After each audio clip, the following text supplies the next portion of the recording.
जय श्री कृष्ण दोस्तों, हर हर महादेव। मैं पूनम पांडे आप सभी लोगों का शक्ति कुंज चैनल पे बहुत बहुत स्वागत करती हूँ। आज इस वीडियो में हम लोग बात कर रहे हैं 2026 माघ महीने की गुप्त नवरात्रि में पड़ने वाली एक बहुत ही महत्वपूर्ण तिथि के बारे में। इस तिथि को भानु सप्तमी कहा जाता है, रथ सप्तमी कहा जाता है, अचला सप्तमी कहा जाता है, आरोग्य सप्तमी कहा जाता है, सूर्य जयंती कहा जाता है और माघी सप्तमी कहा जाता है। बहुत सारे नामों से जो है इस तिथि को बुलाया जाता है और यह है माघ महीने के शुक्ल पक्ष की सप्तमी तिथि।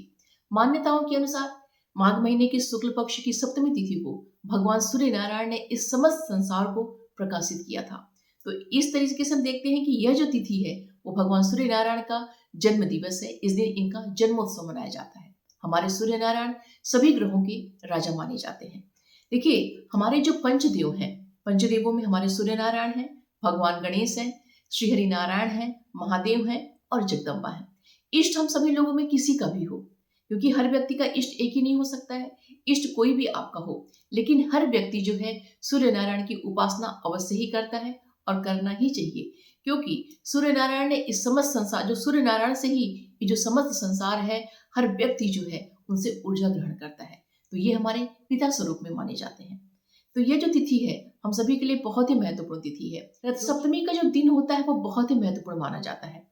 इसका कारण है कि सूर्य ग्रहण के समय जो हम गंगा स्नान करते हैं, दान करते हैं, मंत्र जाप करते हैं, तो जो उससे पुण्य हमें प्राप्त होता है उसी के समान जो है पुण्य हमें रथ सप्तमी के दिन गंगा स्नान करने से, मंत्र जाप करने से, दान करने से हमें प्राप्त होता है। तो रथ सप्तमी का जो दिन है बिल्कुल सूर्य ग्रहण के समान फलदायी माना जाता है। इस दिन जो है रथ सप्तमी के दिन अगर कोई व्यक्ति भगवान सूर्य नारायण के निमित्त व्रत करता है, उनकी आराधना करता है, तो उसके समस्त प्रकार के पापों का नाश होता है। इस दिन रथ सप्तमी के दिन भगवान सूर्य नारायण की आराधना करने से व्यक्ति के 7 प्रकार के पापों का नाश होता है।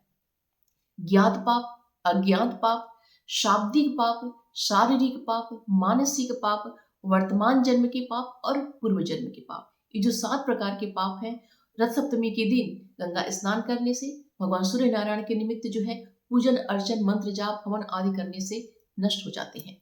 यह जो दिन है बहुत महत्वपूर्ण दिन है हर व्यक्ति के लिए। भगवान सूर्य नारायण की जो रथ में 7 घोड़े लगे हुए हैं वो 7 रंगों का प्रतिनिधित्व करते हैं। रथ सप्तमी के दिन अरुणोदय काल में गंगा स्नान करने का बहुत ही ज्यादा महत्व होता है। जो अरुणोदय काल होता है वह सूर्योदय से 4 घटी पहले का समय माना जाता है और 1 घटी जो होती है वो 24 मिनट की होती है। तो इस प्रकार हम लोग देखते हैं कि जो सूर्योदय होता है उसके पहले का, सूर्योदय से पूर्व का जो 1.5 घंटे, लगभग जो 1.5 घंटे का समय होता है वह अरुणोदय काल माना जाता है और इसी समय जो है स्नान करने का इसमें महत्व होता है। तो वर्तमान समय में देखिए जो सूर्योदय है वह 6:45 के लगभग हो रहा है, 44 या 45 मिनट के लगभग हो रहा है। तो 6:45 से पूर्व का जो समय है, जो लगभग 1.5 घंटे का समय है सूर्योदय से, वह जो है अरुणोदय काल माना जाएगा।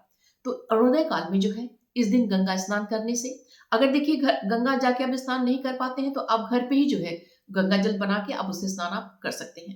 तो इस समय जो है स्नान करने से व्यक्ति को उत्तम स्वास्थ्य की प्राप्ति होती है।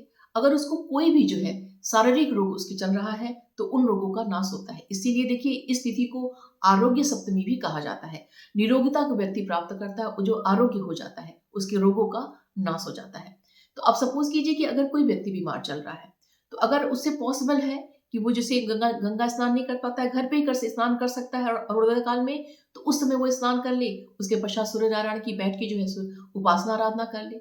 लेकिन अगर ऐसी मतलब अवस्था नहीं है कि वो स्नान नहीं कर सकता है, तो ऐसी स्थिति में उसके निमित्त जो है उसका पति, उसकी पत्नी, उसके जो है माता पिता, कोई भी जो है उसके निमित्त उस दिन जो है अरुणोदय काल में स्नान कर सकते हैं।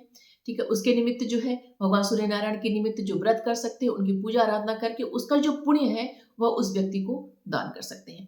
तो देखिए आप लोगों में से कोई भी ऐसा है, अगर जैसे स्वयं के लिए करना चाह रहे हैं तो आप स्वयं से कीजिए, या फिर आपकी पत्नी को अगर तबियत खराब चल रही है, या फिर आपके पति का तबियत खराब चल रहा है, आपके बच्चों की किसी का तबियत खराब चल रहा है, या फिर माता पिता किसी का तबियत खराब चल रहा है, तो ऐसी स्थिति में उस संकल्प लीजिए सुबह उठ के, मतलब जब आप स्नान कर लीजिए तो प्रणाम कीजिए कि हे प्रभु जो है आज स्नान करने के पश्चात जो है हाथ में जल लेके जो है आप संकल्प ले लीजिए कि हे सूर्य नारायण, आज जो है रथ सप्तमी के दिन, जिसे कि आरोग्य सप्तमी कहा जाता है, इस दिन जो है मैं इस व्यक्ति के निमित्त जो है आज मैं आपका व्रत करूंगा, आपके निमित्त पूजन अर्चन करूंगा, जो भी मंत्र जाप आप कर रहे हैं सब कुछ करूंगा, इसका जो भी पुण्य में प्राप्त हो वो उस व्यक्ति को प्राप्त हो। यह कह के जो है जल वो जो किसी बर्तन में आप गिरा दीजिए।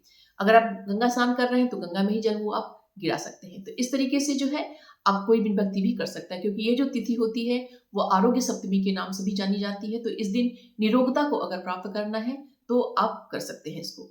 ये देखिए हर व्यक्ति को जो है इस दिन गंगा स्नान अवश्य करना चाहिए। अगर गंगा स्नान ना कर पाइए, अगर आपके आसपास नदी नहीं है, तो घर पे ही गंगा जल बना के हर व्यक्ति को जो है इस दिन अरुणोदय काल में स्नान करना चाहिए। उसके पश्चात भगवान सूर्य नारायण को पूजा आराधना उनकी करनी चाहिए, क्योंकि केवल निरोगिता ही प्राप्त नहीं होती है, आरोग्यता ही प्राप्त नहीं होती है, और भी बहुत कुछ इससे प्राप्त होता है।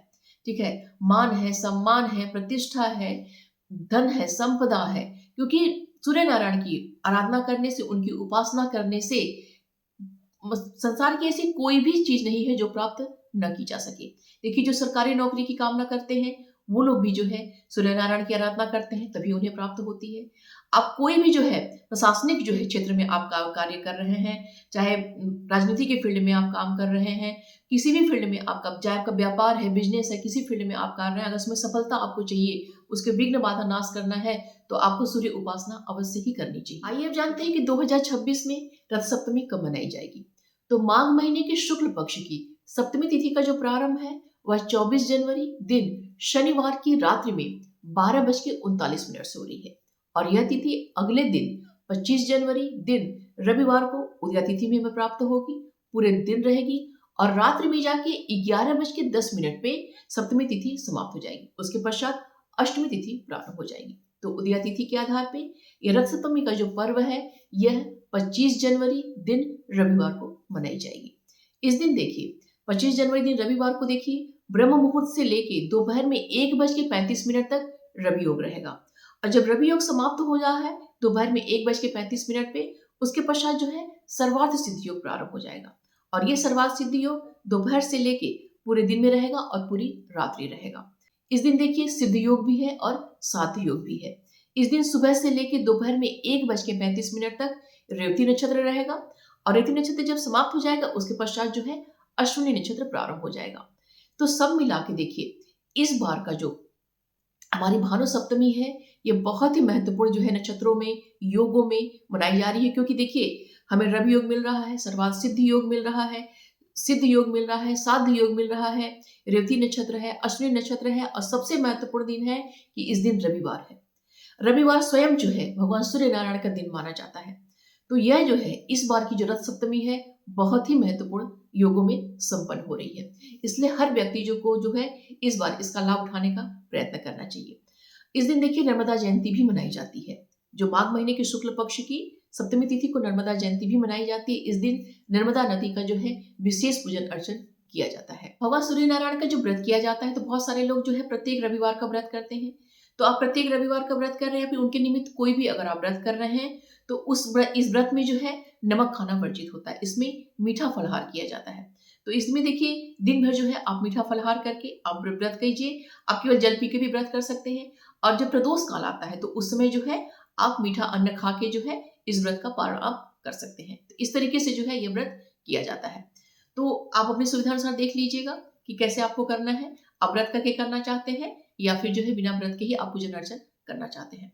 तो इस दिन देखिए हमारा 25 जनवरी दिन रविवार का जो दिन है, इस दिन जो है अरुणोदय काल में जो है आप स्नान कीजिए। ठीक है, अब जब अपने घर पे जैसे हमने गंगा जल बनाया, हमने स्नान कर लिया, उसके पश्चात जो है आपको जहां भी आपका खुला हुआ स्पेस है, आपका छत है, आपकी बालकनी है, जहां से सूर्य नारायण आपको दिखे, ठीक है, वहां पे जो है आसन लगा के आप वहां पे बैठ जाइए। अपने सामने जो है घी का एक दीपक जला लीजिए, ठीक है, धूप जला लीजिए।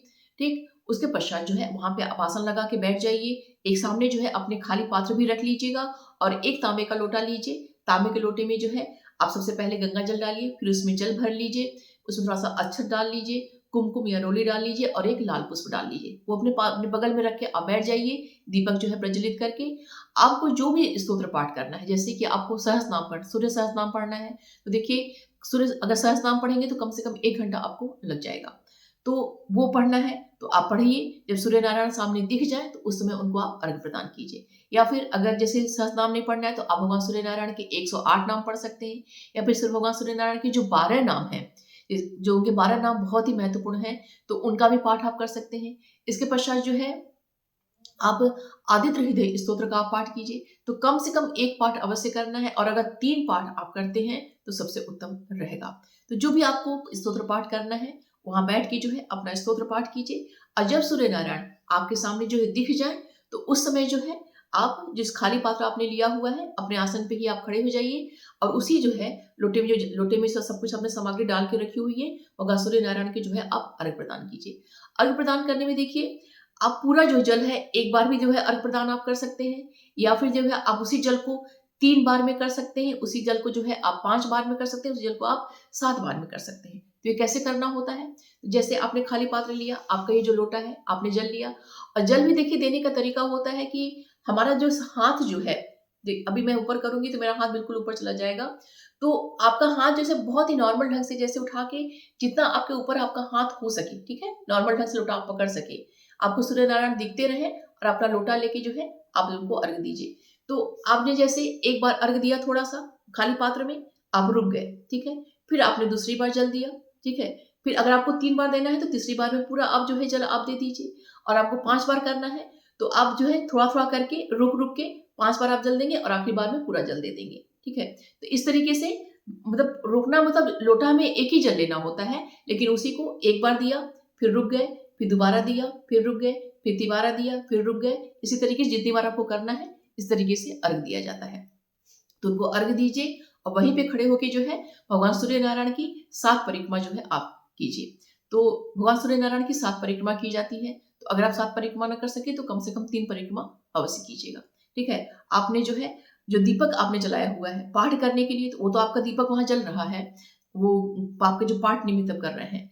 ऐसे आप जो है अगर भगवान सत्यनारायण को आपको दीपक दिखाना है, धूप दिखाना है, तो एक अलग से जो है आप दिया बना के रखिएगा, भगवान सूर्य नारायण के जो है आप दीपक दिखाइए और उनको धूप दिखाइए। अगर आपका पाठ बचा हुआ है, मंत्र जाप आपका बचा हुआ है, तो उनको अर्घ देने के पश्चात पुनः जो है आप बैठ के पुनः जो आपका पूजा बचा हुआ है उसको आप पूर्ण कीजिए, क्योंकि ये मंत्र जाप भी देखिए इसमें बहुत ही महत्वपूर्ण होता है। तो जो मंत्र जाप आप करते हैं सूर्य नारायण का, वो भी आप कर सकते हैं। जो पंचाक्षरी मंत्र देखिए जो है उनका ओम सूर्याय नमः, ये भगवान सूर्य नारायण का पंचाक्षरी मंत्र है। और भगवान सूर्य नारायण का जो मूल मंत्र है वो है ओम घृणे सूर्याय नमः। इस मंत्र का तो आपको जिस भी मंत्र से अर्घ देना हो उससे मंत्र से आप अर्घ दे सकते हैं। भगवान सूर्य नारायण के देखिए 2 और जो महत्वपूर्ण मंत्र हैं, एक आरोग्यता प्राप्ति के लिए उनका एक मंत्र है, और एक कामना पूर्ति के लिए उनका मंत्र है, वो मैं आपको बता रही हूँ। देखिए भगवान सूर्य नारायण के जो कामना पूर्ति के लिए जो मंत्र है वो देखिए है ओम ह्रीं ह्रीं सूर्याय सहस्त्रकिरणाय मनोवांछित फलम देहि देहि स्वाहा, ठीक है। ये कामना पूर्ति का मंत्र कहा जाता है। तो इसको जो है आप अपने हिसाब से 108 बोलना चाहिए तो 108 बार बोल लीजिए, 21 बोलना है, 51 बोलना है, 11 बोलना है, जितना बोलना है उस हिसाब से आप देख लीजिएगा। ऐसे जो आरोग्यता प्राप्ति का जो मंत्र है वह है ओम नमः सूर्याय शांताय सर्व रोग निवारणे आयुर आरोग्यम ऐश्वर्यम देहि देव जगतपते। ये जो है आरोग्यता प्राप्ति का मंत्र है। तो इस मंत्र का भी देखिए आप जैसे किसी को निरोगिता प्राप्त करनी है तो इस मंत्र का भी देखिए आप 108 जो है कम से कम इसको कम से कम देखिए 108 की संख्या मंत्र में अवश्य बोलना चाहिए। 108 की संख्या में भी जो है इस मंत्र को आप बोल सकते हैं। ये दोनों ही मंत्र देखिए बहुत ही महत्वपूर्ण है। और देखिए इस दिन देखिए हम जो भी पूजा पाठ करेंगे, स्नान दान करेंगे, तो क्योंकि ये सूर्य ग्रहण के समान जो है वो फल हमें प्रदान करता है। तो आपने गंगा स्नान कर लिया, पूजा आराधना कर लिया, सब कुछ कर लिया, तो इस दिन दान का भी देखिए बहुत ही ज्यादा महत्व होता है। तो आप देखिए सूखी जो खिचड़ी होती है चावल और दाल मिला के, वो खिचड़ी भी देखिए आप जो है चावल और दाल का दान कर सकते हैं, ठीक है। घी का दान कर सकते हैं, कंबल का दान कर सकते हैं, ऊनी जो वस्त्र हैं उनका आप दान कर सकते हैं, और जो खाने पीने की जैसे आटा है उस सभी सामग्रियां जो है आप दान कर सकते हैं। जो सब्जियां होती हैं, आलू है, टमाटर है, गोभी है, जो सीजनल जैसे मिल रहा है, मटर है, गाजर है, वो सभी जो है आप दान कर सकते हैं। और जो आपको समझ में जैसे आ सकता है, जो आप दे सकते हैं, जितनी आपकी सामर्थ्य है उसके अनुसार जो है आप दान का कार्य कर सकते हैं। ऐसा कोई बाउंडेशन नहीं है कि आपको यही इस दिन दान करना है। जैसी आपकी स्वेच्छा हो, जैसी आपकी श्रद्धा हो, जैसी आपकी सामर्थ्य हो, उसके अनुसार जो है इस दिन आप दान कीजिए, क्योंकि दान का भी बहुत ही ज्यादा महत्व है, क्योंकि ये सूर्य ग्रहण के समान जो ये फल प्रदान करता है। अब जो भी दान कीजिएगा उसमें कुछ जो है दक्षिणा जो है रख के उसको आप दान कीजिएगा। तिल जो है देखिए इस महीने में दान करने का बहुत ही महत्व है। तो आप काला तिल जो है उसका भी दान कर सकते हैं, सफेद तिल जो है उसका भी दान आप कर सकते हैं, क्योंकि जो सूर्य नारायण को जो जल अर्पित किया जाता है उसमें जो तिल अगर कोई डालता है तो वो काला तिल ही डालता है। तो काला तिल जो है दान करने का इसमें आप प्रयत्न कीजिएगा। तो देखिए, जो रथ सप्तमी का पर्व है हम सभी के लिए बहुत ही महत्वपूर्ण पर्व है। तो इस बार का जो रथ सप्तमी है वो बहुत ही अच्छे योगों में संपन्न हो रहा है। तो इसको जो है इसका लाभ लेने का हर व्यक्ति को जो है प्रयत्न करना चाहिए। तो उम्मीद करती हूँ कि ये वीडियो आप सभी के लिए बहुत ही उपयोगी होगा। इससे संबंधित कोई भी प्रश्न अगर आपका है तो कमेंट बॉक्स में मुझसे पूछिएगा, उसका रिप्लाई मैं आपको अवश्य करूंगी। वीडियो पसंद आए तो प्लीज लाइक अवश्य कीजिएगा, शेयर कीजिएगा अन्य लोगों के संग, ताकि और लोग भी उसका लाभ उठाएं। अगर चैनल पे नए हैं तो प्लीज चैनल को सब्सक्राइब अवश्य कर लीजिएगा। मिलते हैं अगले वीडियो में। अपना और अपनों का ख्याल रखिएगा। जय श्री कृष्ण। हर हर महादेव।